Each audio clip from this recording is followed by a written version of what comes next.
ang mga pinakamainit na balita ngayong tanghali. Singil sa kuryente ng Meralco, bababa ng 11 centavos per kilowatt hour ngayong Hunyo. Representative Joel Chua, iginiit na labag sa batas ang pagreprimand ng Senate Impeachment Court. Paghahain ng sose ng mga kumandidato noong eleksyon, huling araw na ngayon. Sa MBC TV correspondents, dagsa ng mga mamimili ng school supplies sa Katarman, nagpapatuloy ilang araw bago ang balik eskwela. Sa MBC TV Sports, Alas Pilipinas men's team tinalo ang Jakarta sa pagbubukas ng 2025 Invitationals. Sa showbiz spotted, drug artist na si Pura Luca Vega absuelto sa kasong kriminal kaugnay ng kontrobersyal na Ama Naming performance.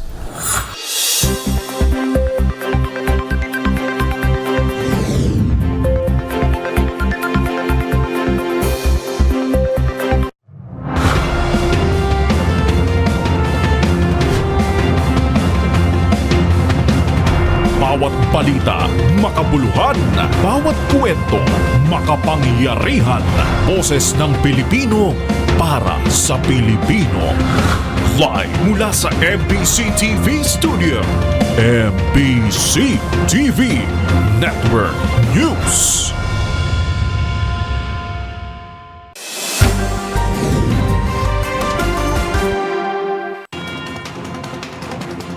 Pilipinas, una sa ating mga balita.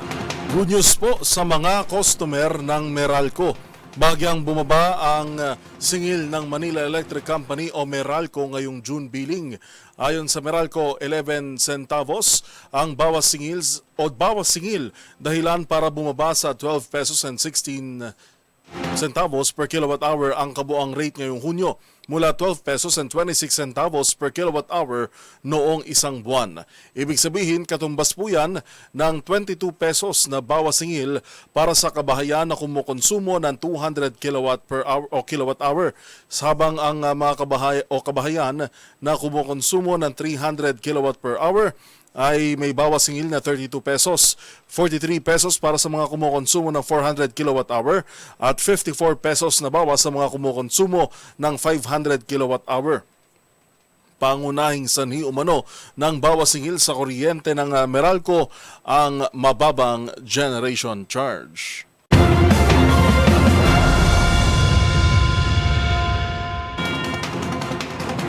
Naniniwala naman ang isang House Prosecution Member at ang isang legal expert na paglabag sa konstitusyon ang ginawang pagremand ng Senado sa Articles of Impeachment ng Kamara. Gid pa ni Congressman Joel Chua, sa halit na hukom ay para bang tumayo pa silang defense team ng Vice Presidente. Una sa balitang yan, si Kyle Bulyas. Paglabag sa konstitusyon ang ginawa ng Senado bilang impeachment court, naibalik muli sa Kamara ang Articles of Impeachment laban kay Vice President Sara Duterte. Ayon kay Congressman Joel Chua, isa sa mga miyembro ng House Prosecution Panel, ang tungkulin ng mga senador ay magdesisyon bilang hukom kung iaabsuelto ba ang Vice Presidente o patatalsikin na sa pwesto. Pero sabi ni Chua, mistulang tumayo pang abogado ni VP Sara ang mayorya ng Senate na nagmosyong ibalik sa Kamara ang impeachment case. Alam po ninyo, nakakalungkot po dito dahil doon po sa rules on impeachment na itinalaga na ginawa po ng Senado, dapat po doon nakalagay sila po ay uupong bilang senator judge at mag-aakto sila na impartial or neutral. Pero ang nangyari po, parang nilabas na po nila ang kanilang kulay, hindi pa man po nagsisimula ang hearing. Ang Kamara po kasi ang trabaho po namin mag-prosecute. Ang trabaho po ng Senado bilang judge ay mag-try. Ito rin ang pananaw ng isang legal expert na si Attorney Romy Macalintal. Sa panayam ng DZRH News, sinabi nitong walang kapangyarihan ang Senado na questionin ng Kamara dahil sila ay mga senator judge. Ani ay dapat hayaan nila ang mga abogado ni Duterte na questionin ang impeachment complaint na inihain ng Kamara.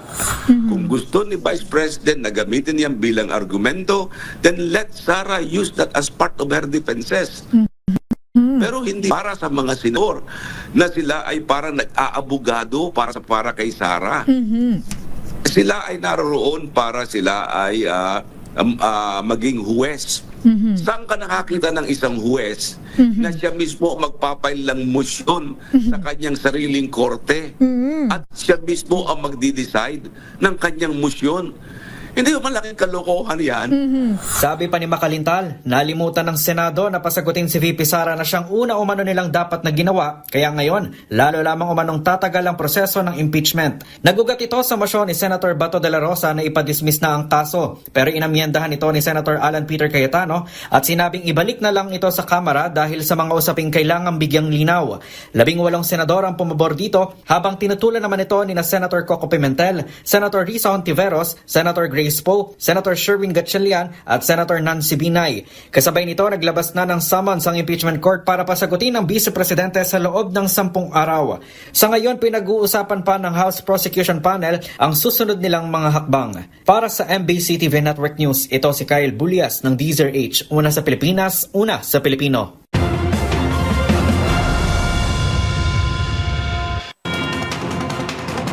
Sinigundahan ng isa pang miyembro ng House Prosecution Panel ang desisyon ng Senado na ibalik sa Kamara ang Articles of Impeachment laban kay Vice President Sara Duterte. Labagan niya ito sa saligang batas dahil wala sa kamay ng Senado ang desisyon kung uusad o hindi ang paglilitis. Narito ang ulat ni Milky Rigunan. Hindi opsyon ang remand o ibalik muli sa Kamara ang Articles of Impeachment para litisin si Vice President Sara Duterte. Ayon kay Iloilo Representative Lawrence Defensor, miyembro ng 11-man House Prosecution Team, malinaw na pagsagasa ito sa ating saligang batas kung saan ang dapat naging aksyon ng Senado ay alinman sa dalawa, acquit o convict. Sabi ni Defensor, hindi lamang ang prosecution ang apektado sa ginawa ng Senado kundi binaliwala ng Senate Impeachment Court ang desisyon ng 215 congressmen na bumoto pabor sa impeachment at litisin ang Vice Presidente. Paliwanag pa ni Defensor, walang jurisdiksyon ng senator judges na magbotohan at magmosyon kung uusad ba ang impeachment trial. Ipinapaalala ng Defensor, mali na nagbotohan sa mosyon para ibalik muli sa Kamara ang Articles of Impeachment. Anya, ang defensa o prosecution ang dapat magmosyon sa harap ng Senate Impeachment Court at saka pa lamang pagbobotohan kung aaprobahan o i-deny ang mosyon. Dagdag pa ni Defensor, mapanganib ang ginawa ng mga senador kaya agad na magpupulong ang House Prosecution Team para sa kanilang mga susunod na hakbang. Para sa MBC TV Network News, ako si Milky Rigunan, una sa Pilipinas, una sa Pilipino.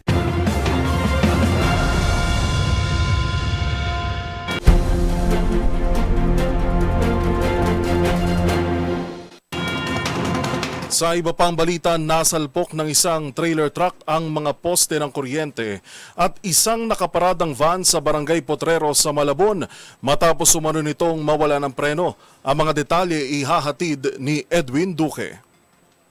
Naiwas sa panganib ang mga kabahayan sa gilid ng kalsada sa University Avenue dito sa Potrero, Malabon. Makarang mawala ng kontrol ang 40-foot container van pasado alas 9 ng umaga kanina. Unang nasa pool ang poste ng Meralco at ng street light at ang nakaparadang L300 van na puti na hindi napuruhan ang tinutumbok na bahay sa unahan ng truck. Mabilis namang responde ang mga tauhan ng MDRMO at ang PSTMO upang bigyang na garang paunang lunas ang driver ng van makarang magkaroon ng galo sa katawan. Hindi naman napinsala ang driver ng truck nang mabangga nito ang poste sa kanyang harapan. Nagdulot naman ng mabigat na daloy ng trapiko bahagi ng Governor Pascual Avenue maging ng University Avenue. Nakaalala agad ang PSTMO sa panguna naman nitong si retired Colonel Raul Medina. Para sa BCTV Network News, ako sa RS23, Edwin Duque nagulat sa DZRH, una sa Pilipinas, una sa Pilipino.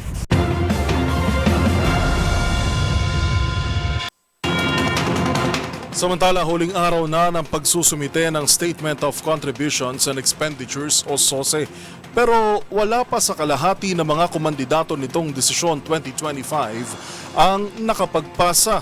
Git ng COMELEC, wala ng extension. Magbabalita si Boy Gonzales. Umabot na sa 25 mula sa 66 na tumakbo sa pagkasenador ang nakapaghain na ng Statement of Contribution and Expenditure o SOSE sa COMELEC ngayong umaga. Sa datos na ibinahagi ni COMELEC Chairman na George Erwin Garcia, mula kaninang alas 8 ng umaga nasa 64 na party list group mula sa 155 ang naghain ng kanilang SOSE. Ayon sa COMELEC, marami pa rin ang hindi nakakapagpasa ng SOSE na tumakbo sa national position nitong 2025 midterm election. Nasa 10,454 mula sa 41,215 na tumakbo sa local position ang naghain na ng SOSE kung saan inaasahan na mas marami ang magpapasa nito ngayong araw sa tanggapan ng COMELEC, lalo na't hindi na ito papalawigin. Muli nagbabala ang COMELEC sa mga hindi nakapaghain ng SOSE ay maaaring magbayad ng multa mula 1,000 hanggang 60,000 at maaari pang mapatawang ng perpetual disqualification sa anumang posisyon sa gobyerno. Para sa MBC TV Network News, ito si Boy Gonzales, una sa Pilipinas, una sa Pilipino.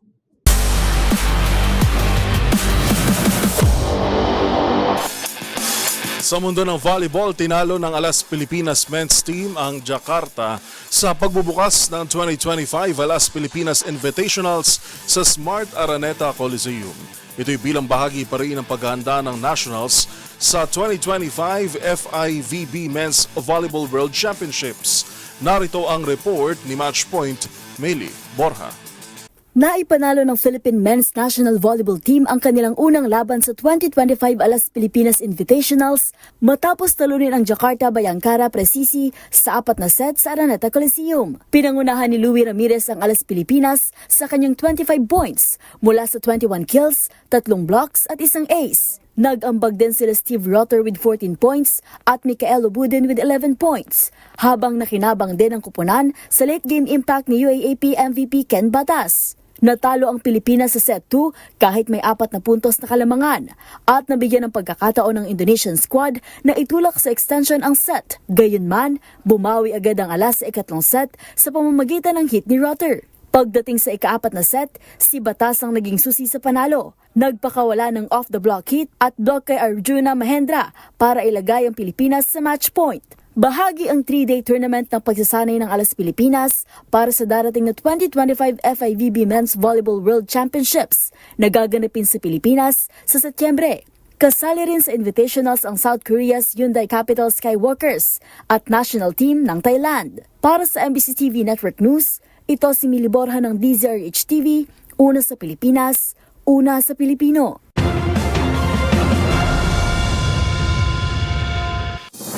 Narito pa mga balitang dapat ninyong abangan. Mga kaalyado ni VP Sara sa Senado, aminadong tatawid ang impeachment trial sa susunod na Kongreso. Sa MBC TV Global, US Marines dineploy ni US President Donald Trump sa Los Angeles mass protest.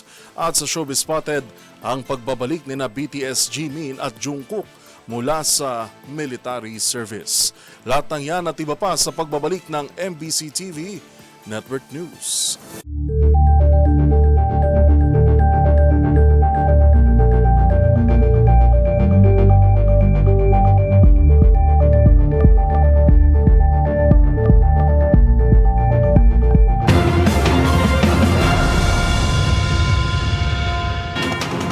Ikalawang araw ng kilos protesta ng pro-impeachment groups kasado na sa labas ng Senado at naroon nagbabantay si Giselle Ricafort. Giselle, ano na nangyayari dyan?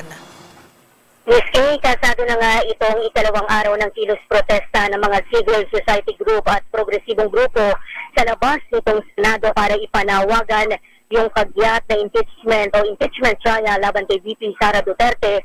Eksakto alauna mamayang hapon magsisimula na yung programa kabilang o nitong iba't ibang grupo kabilang yung Akbayan Party, ML Party List at Tindig Pilipinas. Inihahanda na yung entabladong gagamitin sa pagsilot, pero nakaposisyon na ngayon yung mga demonstrador sa gilid itong Jokno Boulevard sa lungsod ng Pasay.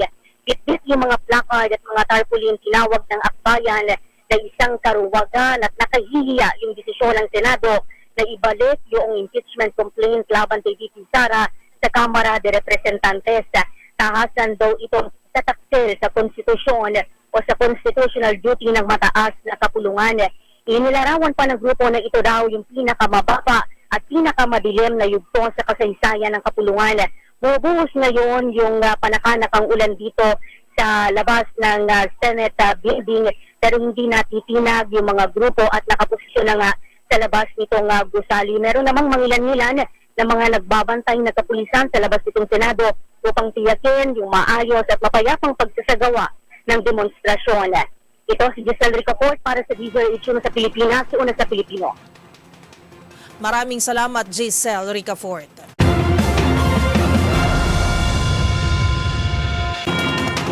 Sa kaugnay na balita, tanggap na ng ilang senator judges na kaalyado ni Vice President Sara Duterte na siguradong tatawid sa 20th Congress ang impeachment proceedings laban sa ikalawang Pangulo. Pero sa kabila nito, iginiit ni Senator Amy Marcos na hindi impeachment ang sagot sa hiling na iba na accountability. Ang paliwanag ng senadora alamin sa report ni Raymond Dadpaas. Aminado ang mga senador na kakampi ni Vice President Sara Duterte na hindi paligtas ang pangalawang Pangulo sa kinakarap nitong impeachment complaint. Ito'y matapos aminin ni Senador Amy Marcos na tatawid na sa 20th Congress ang pagtalakay sa reklamo. Patunay nito ang mga summons na ipinalabas ni Senate President Francis C. Escudero bilang presiding officer ng impeachment court na kailangan pa ring sagutin ng pangalawang Pangulo. Giit ni Senador Amy ay depektibo ang impeachment complaint, kaya narapat lang na ito ay ibalik sa Kamara de Representantes. Siya ay kabilang sa 18 na bumoto pabor na i-remand sa House of Representatives ang impeachment complaint. Well, second to the last day, pero meron pa ring summons, meron pa ring requirement to reply in 10 days and so on. So hindi pa rin siya? Well, maliwanag na mukhang tatawid sa 20th Congress. So, walang kaligtasan. Kung gusto umano ng mga nagsusulong ng impeachment ang tunay na accountability ay bantayan na lang ang mga kasong isinampa laban kay VP Sara Duterte sa iba't ibang korte. Dahil dito matatalakay ng husto kung saan dinala ang mga hinahanap na pondo. Hindi umano ang removal from office ang kanilang igigit dahil walang ibang direksyon ito kundi ang 2028 presidential election. Para naman kay dating Senate President Tito Soto, hindi tama ang remand na ginawa ng Senado dahil ang dapat na magdesisyon nito ay ang susunod na 20th Congress at hindi ang kasalukuyang 19th Congress na silang nagkain ng impeachment complaint na may presumption of regularity. Giit ni Soto, ang maaring magdesisyon sa unconstitutionality ng isang kaso ay solong kapangyarihan lamang ng Korte Suprema at hindi ng Senado bilang impeachment court. Para sa MBC TV Network News, ito si Raymond Dadpaas ng DZRH, una sa Pilipinas, una sa Pilipino.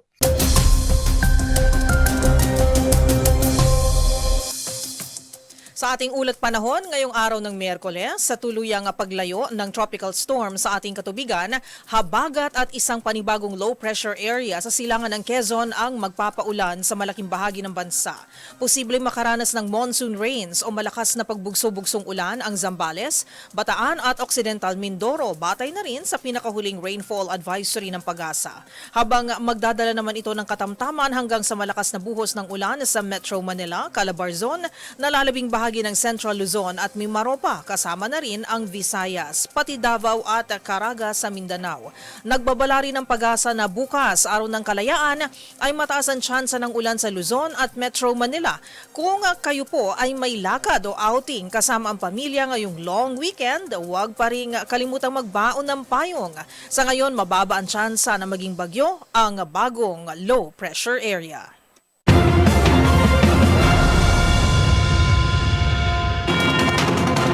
Sa iba pang balita, personal na tiniyak ni Pangulong Bongbong Marcos ang mga konkretong hakbang ng gobyerno upang tugunan ang power crisis sa Siquijor. Kabilang narito ang pagkomisyon ng modular generator set mula sa Palawan Electric Cooperative o PALECO. Magbabalita si Leth Narciso. Kasama ang mga opisyal ng Department of Energy, binisita ni Pangulong Ferdinand Marcos Jr. ang isla ng Siquijor sa gitna ng nararanasang power crisis doon. Kasabay ng pag-iinspeksyon at pag-assess sa sitwasyon, tiniyak ng Pangulo sa mga residente na may ginagawang mga hakbang ang pamahalaan para masolusyonan ang problema sa supply ng kuryente sa lalawigan. Kabilang dito ang pagkomisyon sa 2 megawatt modular generator set mula sa Palawan Electric Cooperative. Inatasan ni NEA Administrator Antonio Mariano Almeda ang Province of Siquijor Electric Cooperative Incorporated na gamitin ang nasabing genset bilang stopgap measure. Ito'y para matugunan ang kasalukuyang kakulangan sa supply habang patuloy na kinukumpuni ng Siquijor Island Power Corporation ang 3 nitong generation units. Nakipagpulong rin si Pangulong Marcos kay Governor Jake Vincent Villa at iba pang lokal na opisyal para talakayin ang iba pang agarang hakbang para maresolba ang problema at makapagbigay ng pangmatagalang solusyon na tutugon sa tumataas na demand sa kuryente sa Siquijor. 6 months from now, we will guarantee that there will be a long-term solution. Hindi na itong patsik-patsik na ating kailangan na napilitan natin gawin ngayon. So the government will do its part, SIPCOR must do its part. Para sa MBC TV Network News, ito si Let Narciso, una sa Pilipinas, una sa Pilipino.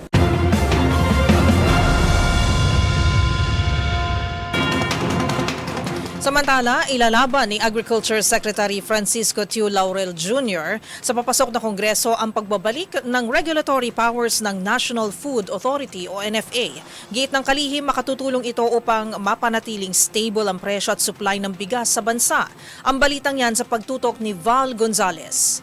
Isusulong ni Agriculture Secretary Francisco Tiu Laurel Jr. sa bagong Kongreso na maibalik ang regulatory power ng National Food Authority upang palakasin ang papel nito sa sektor ng bigas. Ayon kay Secretary Laurel, layunin nito na matulungan ang mga magsasaka na mapabuti ang kanilang kita at mapanatili ang katatagan ng presyo ng bigas sa merkado. Kabilang din sa nais ng kalihim ay ang pagdoble sa annual budget ng NFA sa 2026 na ilalaan sa pagbili ng palay. Aniya, magbibigay dan ito sa pagbili ng hanggang 10% ng pambansang ani at maabot ang buffer stocks na sapat para sa disaster response at price stabilization. Sa ilalim ng umiiral na rice tarification law, limitado lamang ang papel ng NFA sa pagbili ng bigas para sa buffer stocking at pagtugon sa mga emergency situation, samantalang ang importasyon ng bigas ay pinangangasiwaan ng mga pribadong kumpanya. Git ng opisyal, sa pagbabalik ng regulatory power ng NFA, bukod sa mapapalakas ang papel nito sa sektor ng bigas, ay mas mapipigilan ang pagtaas ng presyo at mapoprotektahan pa ang mga consumer mula sa pang-aabuso ng mga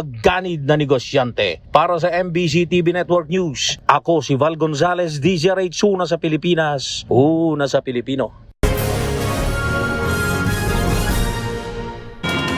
Samantala, i-deploy na rin ni US President Donald Trump ang nasa 700 US Marine reinforcements upang kontrolin ang nagpapatuloy na mass protest sa Los Angeles, California. Habang 10 naman ang nasawi sa isang mass shooting sa Austria-Hungary, kabilang na ang mismong sospek. Ang mga balitang mula sa ibayong dagat tinutukan sa Global Headlines Report ni James Galange.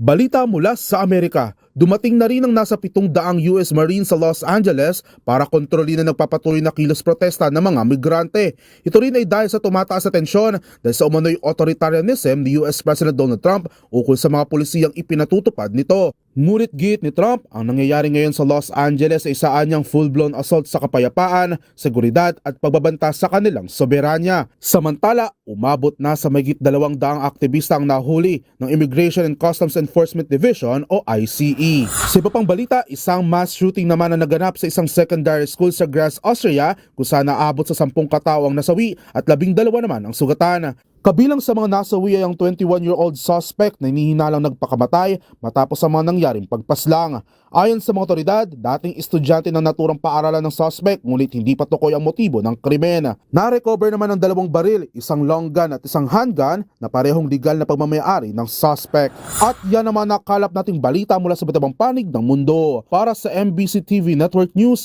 ito si James Galange ng DZRH TV, una sa Pilipinas, una sa Pilipino.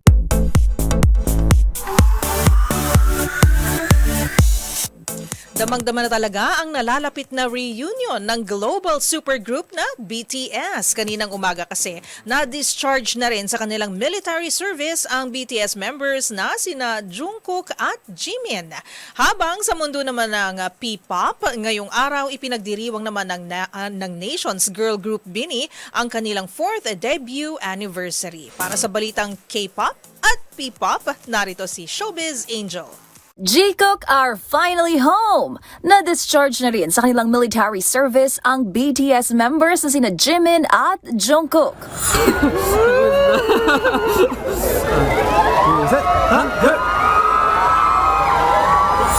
Matatandaang sa ilalim ng Companion Soldiers Program o Buddy System, nag-enlist ang dalawa noong pumasok sa Army December 2023. Mainit na itong sinalubong ng ilang fans sa Yeoncheon, South Korea. Sa paglabas na ito ni Jimin at JK, isang miyembro na lang ang natitirang naglilingkod sa Korean military. Si BTS Suga na inaasahan namang madi-discharge sa June 21. Kung matatandaan, June 12 last year, ang oldest member ng BTS na si Jin ang unang nakatapos sa kanyang military service na sinundan ni J-Hope matapos ang 4 na buwan, habang kahapon magkasamang lumabas sa Army si V at ang leader ng Bangtan Boys na si RM. Sa June 13 and 14, kasado na ang BTS Festa o ang pagdiriwang ng 12th debut anniversary ng global supergroup BTS. Samantala, sa mundo naman ng P-pop, speaking of debut anniversary, ngayong araw nga ipinagdiriwang ng Nation's girl group BINI ang kanilang ika-4 na anibersaryo bilang grupo. Kasabay niyan, trending topic sa X o dating Twitter ang hashtag Happy 4th BINIversary para sa walo. Bilang pagdiriwang nga ng kanilang debut anniversary, gaganapin ang Happy Blooms Day sa isang mall sa Quezon City. Habang bukas, ilalabas ng Chapter 3 hanggang dulo ng BINI docuseries. Kamakailan nga lang, ni-release ng girls ang kanilang special tour single na Shaggity, panibagong dance anthem hango sa traditional Pinoy game.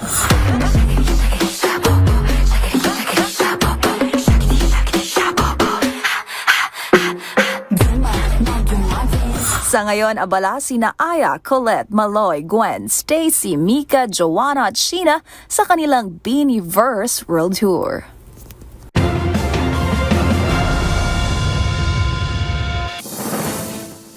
Abangan sa aming pagbabalik, LTFRB Davao Region handa na sa pagdagsa ng mga pasahero sa pagbabalik eskwela sa Lunes.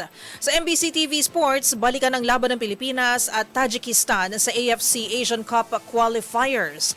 At sa Showbiz Spotted, drag artist Pura Luca Vega absuelto sa kaso kaugnay ng kanyang viral Ama Namin performance. Yan at marami pang iba dito lamang sa MBC TV Network News.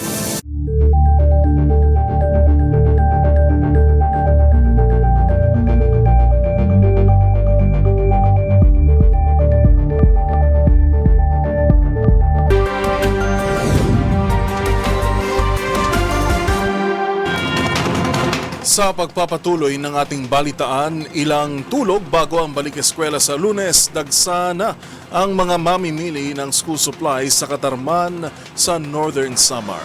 Kumusta na nga ba ang presyuhan ngayon sa presyuhan ng mga school supplies? Yan at ang iba pang mga rumarapidong balita mula sa probinsya, hatid ng iba't ibang istasyon sa ilalim ng MBC Media Group.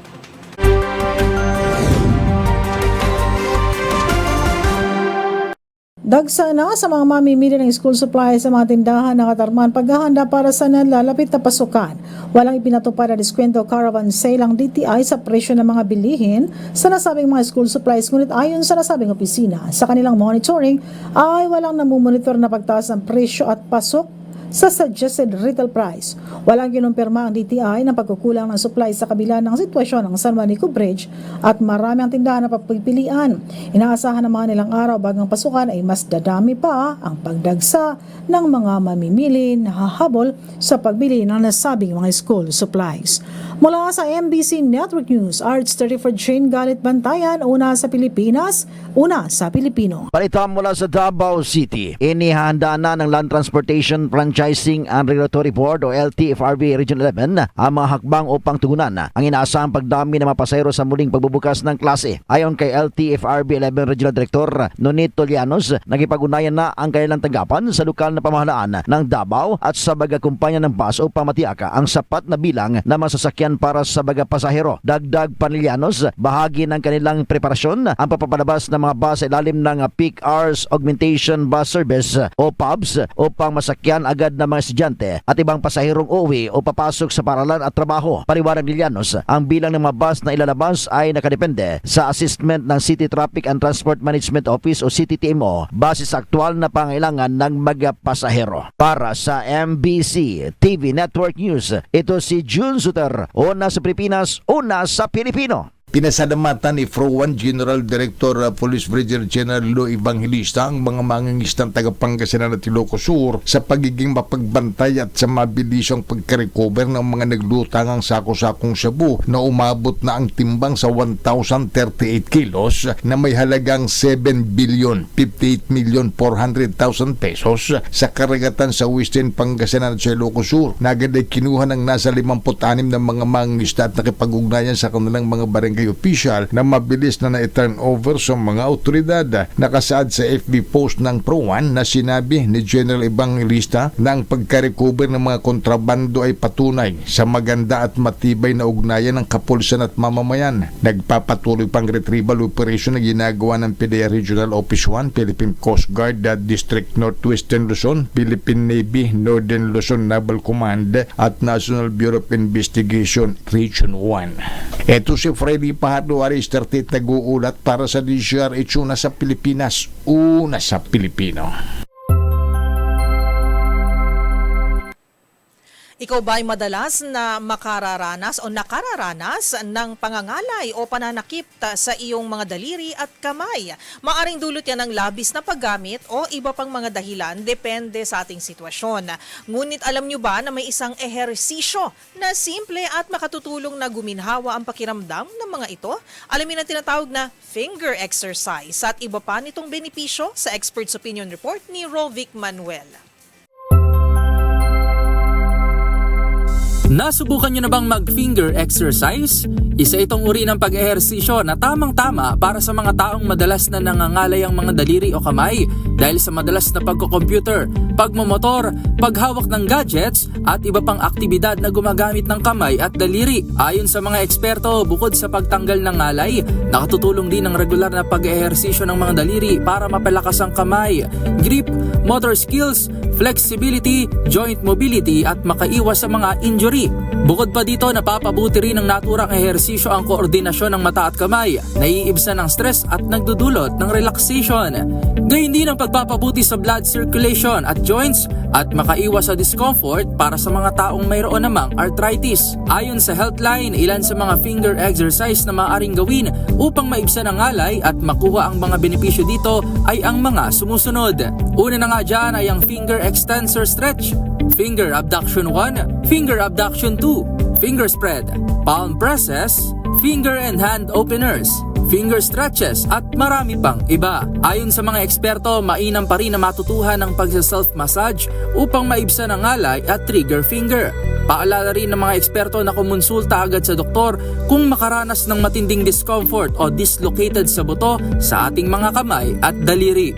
Para sa MBC TV Network News, ito si Rovic Manuel ng DZRH TV. Una sa Pilipinas, una sa Pilipino.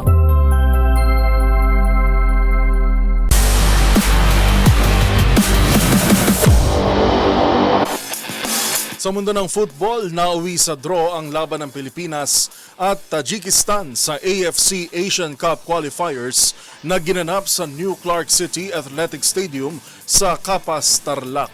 Ang naging laro, tinutukan sa report ni Matchpoint, Millie Borja.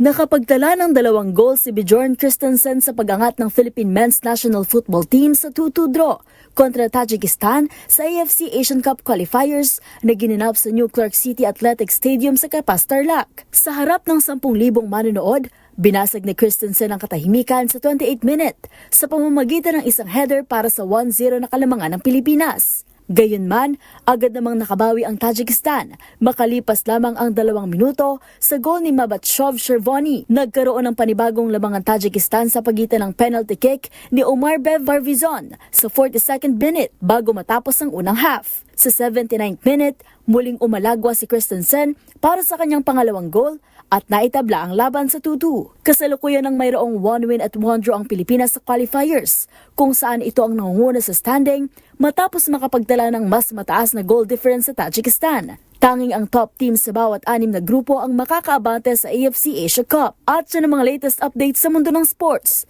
Para sa MBC TV Network News, ito si Mili Borja ng DZRH TV, una sa Pilipinas, una sa Pilipino.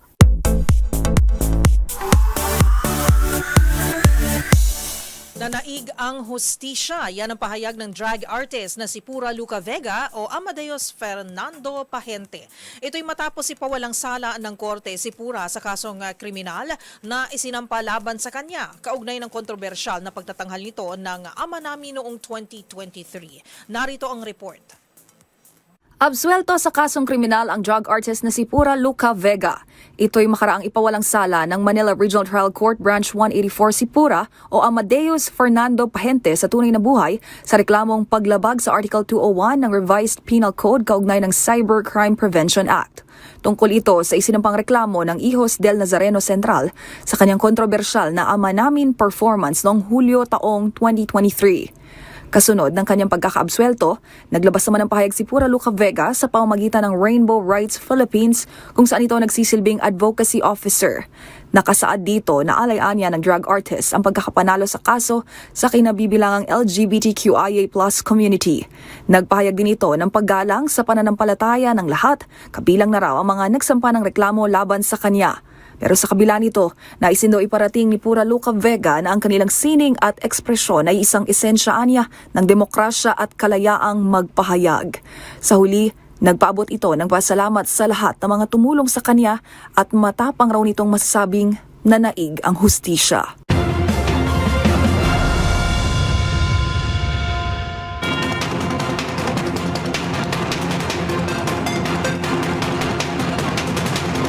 At iyan po ang mga nakalap naming balita ngayong araw ng Miyerkules. Ito po si Yuel Reyes. At ako naman po si Karen Oyong. Magkita-kita tayong muli bukas araw ng Huwebes para sa mga balitang makabuluhan, mga kwentong makapangyarihan. Hatid ang boses ng Pilipino para sa Pilipino. Ito ang MBC TV Network News. Una sa Pilipinas, una sa Pilipino.